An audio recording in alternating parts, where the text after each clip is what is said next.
Assalamualaikum warahmatullahi wabarakatuh. Saya Dini Tricahya dengan NIM 2210312220001. Di sini saya akan mempresentasikan video animasi saya untuk menjawab pertanyaan dari ujian akhir semester mata kuliah Business Sustainability. Selamat menyaksikan.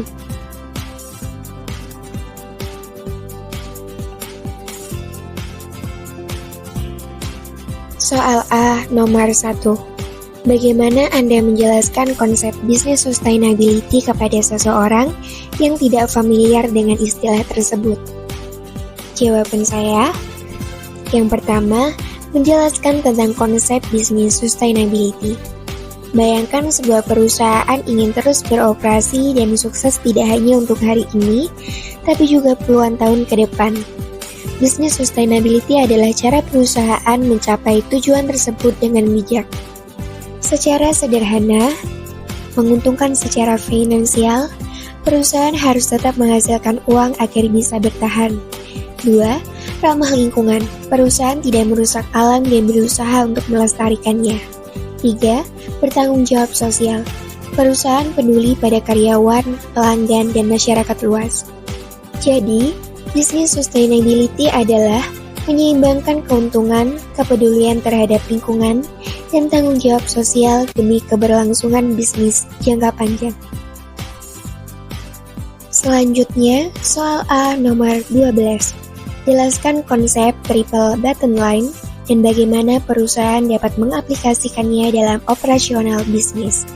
Adalah cara mengukur keberhasilan perusahaan bukan hanya dari segi keuntungan finansial, tetapi juga dampak sosial dan lingkungan. 3 pilar ini sering disebut 3P, yaitu People, Planet, dan Profit. People atau sosial, memberikan upah layak, lingkungan kerja aman, mendukung komunitas lokal, dan memastikan praktik etis di seluruh rantai pasok. Planet atau lingkungan, fokus pada dampak perusahaan terhadap lingkungan alam, seperti mengurangi limbah, menghemat energi dan air, mengurangi emisi polusi, dan menggunakan sumber daya terbarukan. Profit atau ekonomi, fokus pada kinerja finansial perusahaan. Ini menciptakan nilai ekonomi jangka panjang, bukan hanya keuntungan sesaat, melalui model bisnis yang efisien dan inovatif. Dengan menerapkan triple bottom line, perusahaan tidak hanya mengejar kekayaan finansial, tetapi juga berkontribusi positif pada kesejahteraan sosial dan perlindungan lingkungan. Selanjutnya, soal B terkait kasus suatu perusahaan. PT Bumi Hijau adalah perusahaan manufaktur yang memproduksi produk-produk ramah lingkungan. Namun, dalam beberapa tahun terakhir, perusahaan telah menghadapi beberapa tantangan. Dalam rangka meningkatkan kinerja lingkungan dan meningkatkan efisiensi, PT Bumi Hijau berencana untuk mengimplementasikan beberapa strategi bisnis sustainability. Berikut adalah beberapa pilihan strategi yang dipertimbangkan. Pertanyaannya, 1. Analisislah kekuatan dan kelemahan PT Bumi Hijau dalam mengimplementasikan strategi bisnis sustainability. 2. Pilihlah satu strategi bisnis sustainability yang paling tepat untuk PT Bumi Hijau dan jelaskan alasan Anda. 3. Bagaimana PT Bumi Hijau dapat mengukur keberhasilan implementasi strategi bisnis sustainability yang dipilih? 4. Apa peran stakeholder dalam mendukung implementasi strategi bisnis sustainability di PT Bumi Hijau? 5. Bagaimana PT Bumi Hijau dapat memastikan bahwa strategi bisnis sustainability yang diimplementasikan dapat berkelanjutan dan dapat dipertahankan dalam jangka panjang? Jawaban nomor 1, kekuatan dan kelemahan PT Bumi Hijau, yaitu sebagai berikut.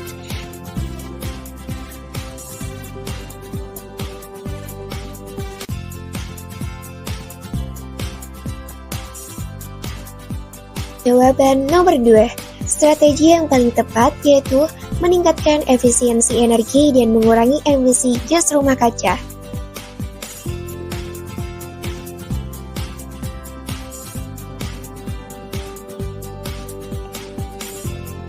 Jawaban nomor 3, mengukur keberhasilan strategi. PT Bumi Hijau dapat mengukur keberhasilan dengan dua cara, yaitu kuantitatif dan kualitatif.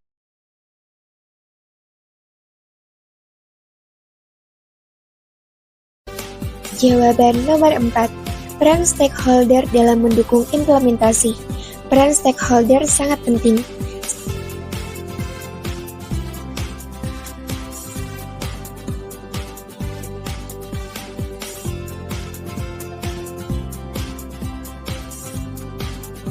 Jawaban nomor 5. Memastikan strategi berkelanjutan jangka panjang untuk memastikan keberlanjutan PT Bumi Hijau.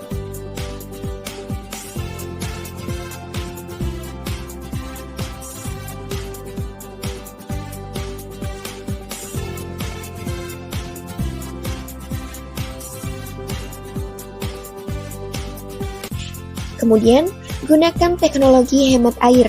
Investasi pada mesin dan proses yang memerlukan sedikit air, seperti teknologi pencelupan rendah air atau air drain, atau mesin cuci yang lebih efisien. Kemudian, daur ulang dan penggunaan kembali air.